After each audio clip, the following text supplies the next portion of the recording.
Madam, আমার ছেলেমেয়েরা কোথায়? ওরা যে আজকে এসেছিল, এখানে অনুষ্ঠান ছিল, প্রশ্ন করলেন মদন চোপড়া। আকাশ থেকে পড়লেন আকাশবাণীর স্টেশন ডিরেক্টর। মানে ওরা তো আজ আসেনি? অবাক মদন। ছেলে মেয়ে দুটো বাড়ি থেকে বেরিয়েছিল আকাশবাণীতে আসবে বলে। তারপর কোথায় গেল সঞ্জয় আর গীতা চোপড়া? শুধু দিল্লি নয়, গোটা ভারত কেঁপে উঠেছিল এই দুটো ছেলেমেয়ের অন্তর্ধানে।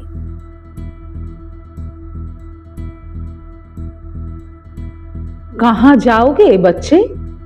আকাশবাণী, বারিশ মে कैसे जाओगे? চলো তোমাদের ওখানে পৌঁছে দেব, উঠে এসো গাড়িতে।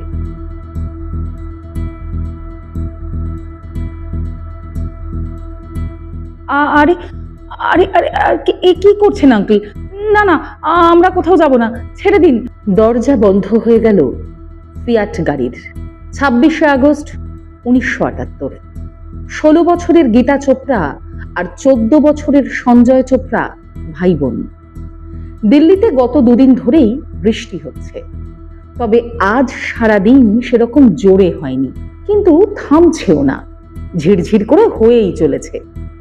অল ইন্ডিয়া রেডিওর যুববাণী সেন্টারে একটা প্রোগ্রামে গান গাওয়ার ডাক পেয়েছে এই ভাই বোন।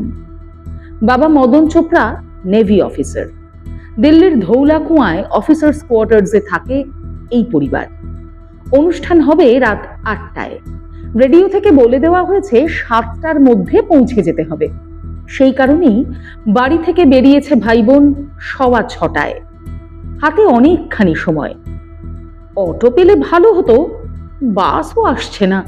কোয়ার্টারের এক চাচাকে পাওয়া গেল, তিনি গাড়ি নিয়ে যাচ্ছেন কোথাও একটা। বললেন, চলো তোমাদের গোল ডাকখানা পর্যন্ত পৌঁছে দিই, ওখান থেকে তো আকাশবাণী হাঁটা পথ, চলে যাও। অনুষ্ঠান শেষ হবে রাত 9টায়। তবে বাবা বলেছে কোথাও না যেতে, তিনি আসবেন নিতে। অশোক রোডের কাছে নামিয়ে দিলেন সেই চাচা। হ্যাঁ, এখনো বৃষ্টি থামেনি, অল্প হলেও তো ভিজে যেতে হবে। এভাবে ভেজা পোশাকে রেডিওর অনুষ্ঠানে যাওয়া কি সম্ভব? কিন্তু উপায় কি? একটা চার্চের সামনে হাঁটছে গীতা ও সঞ্জয়। আচমকা একটা ফিয়াট গাড়ি দাঁড়িয়ে বলল, কাহা যাওগে বাচ্চে? তারপরেই ওই ঘটনা। গীতা আর সঞ্জয় কিছু বলার আগেই পিছনে বসে থাকা একটা আঙ্কেল জোর করে দুজনের হাত ধরে টেনে নিয়ে গেল ভেতরে। আর সঙ্গে সঙ্গে গাড়ির দরজাও বন্ধ। চিৎকার করে উঠল গীতা। সঞ্জয় সেই লোকটার কবজিতে কামড়েও দিল, কিন্তু গাড়ি মুহূর্তের মধ্যে স্পিড নিয়েছে। গীতার হাত ধরে আছে সেই লোকটা। গীতা ছাড়ানোর চেষ্টা করছে। ভগবান দাস গুরুদ্বারা বাংলা সাহিব থেকে অশোক রোড ধরে যাচ্ছিলেন। তিনি লক্ষ্য করলেন একটা গাড়ির মধ্যে ড্রাইভারের চুল ধরে টানছে একটি বাচ্চা ছেলে, আর পিছনে তার পাশেই একটি মেয়ের সঙ্গে অন্য একটি লোকের টানাটানি চলছে। এই এই কি হচ্ছে?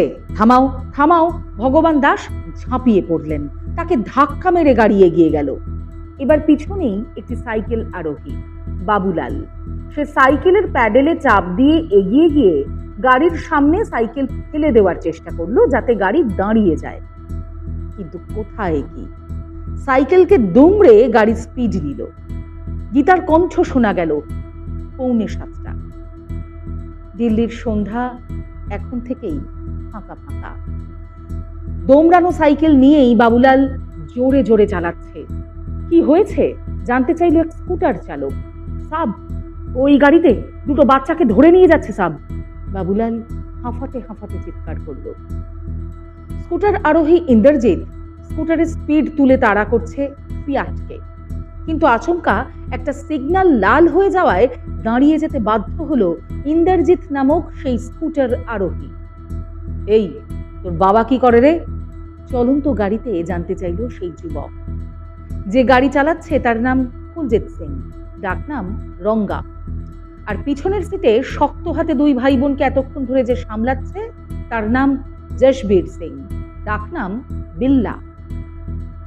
কয়েকদিন ধরেই তাদের সময়টা খারাপ। এই গাড়িটা চুরি করার পর থেকেই রঙ্গা বিল্লার একটা অপারেশনও সফল হচ্ছে না। বাচ্চাদের রাস্তা থেকে কিডন্যাপ করে বাবা মায়ের থেকে মোটা টাকা আদায় করে পালানোই ছিল এদের প্ল্যান। কিন্তু কোথায় কি, সারাদিন সেরকম শিকারই পাওয়া যায়নি। আর এই সন্ধ্যায় যাও ভাই দুজনকে গাড়িতে তোলা হলো, তাও মেয়েটা বলছে বাবা নাকি নেভি অফিসার। দূর দূর, সরকারি চাকরি, কি টাকা দেবে? বরং জানতে পারলে বিপদ আছে, উপর মহলে যোগাযোগও আছে, ধরা পড়তে দেরি হবে না। আর এই ছেলে মেয়েগুলো তো সব বলে দেবে। এই রঙ্গা, চল জঙ্গলের দিকে, বিল্লা বলল। রঙ্গা তাকায়, মাথা নেড়ে জানতে চায় কেন। বিল্লা চোখের ইশারা করছে। তারপর ছেলে মেয়ে দুটোর কাছে জিজ্ঞেস করলো, কিরে, আইসক্রিম খাবি? সঞ্জয় আর পারছে না, তার চেষ্টায় বুক ফেটে যাচ্ছে। তাকে মেরেছে খুব এই লোকটা, তাদের কি দোষ? এভাবে তাদের আটকে রেখেছে কেন সে বুঝতেই পারছে না। সঞ্জয় কোনো মতে অবসন্ন অবস্থায় মাথা নেড়ে বলল, হ্যাঁ। গাড়ি দাঁড় করিয়ে আইসক্রিম আর ক্যাম্পা কোলা নিয়ে এলো রঙ্গা। ততক্ষণ দুজনের মুখ চেপে ধরেছে বিল্লা। দুদিন পরে জঙ্গলের পাশে এক গোয়াল ঘরের পিছনে গীতা চোপড়া আর সঞ্জয় চোপড়ার মৃতদেহ পাওয়া গেল। গীতার পরনের পোশাক শতচ্ছিন্ন, আর সঞ্জয়ের মাথার ঘিলু বেরিয়ে এসেছে। রঙ্গা আর বিল্লা নামক দুই দানব সীতাকে ধর্ষণ করে হত্যা করেছে, আর তার আগেই সঞ্জয়কে সরিয়ে দেওয়া হয়েছে দুনিয়া থেকে। গোটা ভারত কেঁপে উঠল। ভারত সরকারের নাকের ডগায় এভাবে নেভি অফিসারের দুই সন্তানকে দিল্লির বুকে নৃশংস হত্যা, তোলপাড় রাজনীতি। সব থেকে বড় অপরাধী পুলিশ। কেন? কারণ স্কুটার আরোহী ইন্দ্রজিৎ পুলিশকে ফোন করে গাড়ির নম্বর দিয়ে সব জানিয়েছিল, কিন্তু পুলিশ কিচ্ছু করেনি। রাতারাতি উধাও হয়ে গেল দুই ঘৃণ্য অপরাধী। হ্যাঁ, তারা পালিয়ে গিয়েছিল আগ্রায়। 8ই সেপ্টেম্বর কালকা মেল আগ্রার যমুনা নদী ক্রস করার সময় গতি মন্থর করেছে। হঠাৎ দুই যুবক কালকা মেলের একটি কামরায় চলন্ত ট্রেনেই উঠে এলো, যেন মাটি ফুঁড়ে চলে এলো। রঙ্গা আর বিল্লা। কিন্তু এই কামরা তো মিলিটারিদের জন্য। এই, তোরা কারা? নেমে যা! চিৎকার করে ধমক দিলেন সামরিক জওয়ানরা। রাঙ্গা বিল্লার নিয়তি তাদের পাপের শাস্তি দিতে শুরু করেছে। না হলে কি এত বড় একটা অপরাধ করে কেউ আবার আর্মি জওয়ানদের সঙ্গে ঝগড়া করে? তাই করল তারা। ব্যাস, তাদের আর নামতে দেওয়া হলো না। দিল্লি পৌঁছে দুই যুবককে পুলিশের হাতে তুলে দিল সেনা জওয়ানরা। রঙ্গা বিল্লাকে এভাবে হাতে পেয়ে হতবাক দিল্লি পুলিশ। দেখা গেল রঙ্গার মাথায় গভীর ক্ষত। কেন? মৃত্যুর আগে দুই ভাই বোন শেষবার তাদের ঘাতকদের আঘাত করেছিল রাঙ্গা বিল্লারই গাড়িতে থাকা কৃপান দিয়ে। কিন্তু শেষ রক্ষা হয়নি, প্রাণ দিতে হয়েছিল তাদের প্রবল যন্ত্রণায়। 1982 সালের 31শে জানুয়ারি রাঙ্গা বিল্লার ফাঁসি হলো।